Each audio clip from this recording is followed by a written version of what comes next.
பூ எதுனா முடிச்சாங்க ஐயோ 5 மாசத்துல பூ முடிப்பாங்க அதுக்கு கேக்குறேன் மாமா 5 விதமான சாப்பாடு சாப்பிடலாமான்னு எனக்கு ஒன்றும் புரியவில்லையே. ஈசா ஜெகதீசா இதுதானா?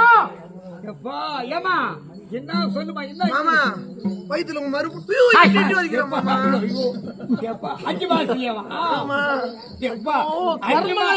நான் காசுக்கு சென்றார் 5 மாசத்துலயே வருகிறதா கர்மணிகள் எனக்கு பின்தொடர்ந்தே வருகிறது.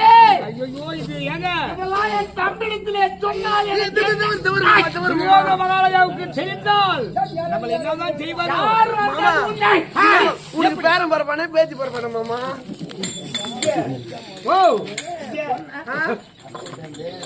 மாமா நீ வரைக்கும் விடக்கூடாது மாமா நீ போய் அத்திட்டு வந்து எனக்கு 5 விதமா சாப்பாடு செய்து உட்கார வச்சு எனக்கு சாப்பாடு கொடுக்கணும் மாமா